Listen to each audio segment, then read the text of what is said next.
വിശദമായ വാർത്തകളിലേക്ക്.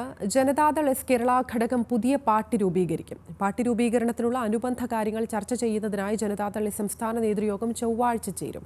നരേന്ദ്രമോദി മന്ത്രിസഭയുടെ ഭാഗമായ ജനതാദൾ എസുമായുള്ള ബന്ധം സാങ്കേതികമായും വിച്ഛേദിക്കണമെന്ന കർശന നിലപാട് CPIM സ്വീകരിച്ചതും LDFിലെ മറ്റ് ഘടകകക്ഷികളുടെ എതിർപ്പും പരിഗണിച്ചാണ് പുതിയ പാർട്ടി രൂപീകരിക്കാൻ തീരുമാനിച്ചത്. മഹേഷ് ചന്ദ്രൻ തയ്യാറാക്കിയ റിപ്പോർട്ട് കാണാം. ദേശീയ തലത്തിൽ ജനതാദൾ എസ് BJP നേതൃത്വം നൽകുന്ന NDAയിലെ സഖ്യകക്ഷിയായതോടെയാണ് കേരള സംസ്ഥാന ഘടകം മെട്ടിലായത്.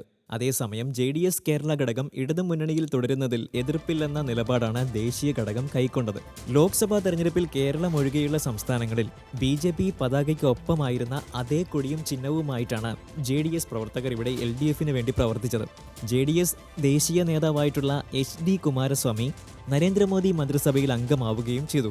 JDS ദേശീയ ഘടകവുമായിട്ടുള്ള ബന്ധം വിച്ഛേദിച്ചെന്ന് പറയുന്നുണ്ടെങ്കിലും സാങ്കേതികമായിട്ട് ആ പാർട്ടിയിലെ അംഗവും സംസ്ഥാന നേതാവുമായിട്ടുള്ള K കൃഷ്ണൻകുട്ടി പിണറായി മന്ത്രിസഭയിൽ തുടരുന്നതിനെതിരെ പ്രതിപക്ഷം ആക്ഷേപം ഉയർത്തിയിരുന്നു.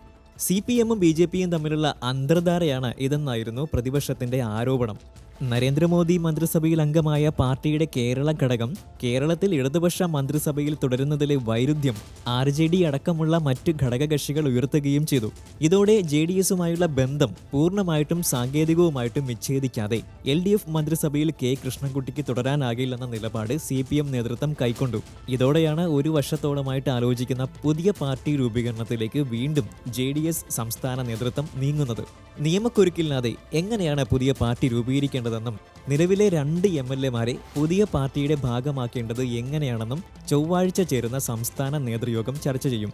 JDS MLAമാരായി വിജയിച്ച K കൃഷ്ണൻകുട്ടിക്കും മാത്യു T തോമസിനും കൂറുമാറ്റ നിരോധന നിയമപ്രകാരം അയോഗ്യത വന്നേക്കുമെന്ന ആശങ്കയാണ് കേരള ഘടകത്തെ JDSുമായുള്ള ബന്ധം സാങ്കേതികമായിട്ട് വിച്ഛേദിക്കുന്നതിൽ നിന്ന് പിന്തിരിപ്പിച്ചു നിർത്തിയത്. ജോസ് തെറ്റേലിനെ സംസ്ഥാന നേതാവാക്കി പുതിയ പാർട്ടി രൂപീകരിക്കുകയും ആ പാർട്ടിയിലേക്ക് നിലവിലെ സംസ്ഥാന ഘടകം ലയിപ്പിക്കുകയും ചെയ്യുകയാണെങ്കിൽ അയോഗ്യതാ പ്രശ്നമുണ്ടാകില്ലെന്ന കണക്കുകൂട്ടലാണ് ജനതാദൾ സംസ്ഥാന നേതൃത്വത്തിന് ഇപ്പോഴുള്ളത്. പാർട്ടി ഭരണഘടനയും പതാകയും ചിഹ്നവുമടക്കമുള്ള കാര്യങ്ങളും ഈ മാസം 18-ന് തിരുവനന്തപുരത്ത് ചേരുന്ന സംസ്ഥാന നേതൃയോഗത്തിൽ ചർച്ചയാകും. ന്യൂസ് മലയാളം, തിരുവനന്തപുരം.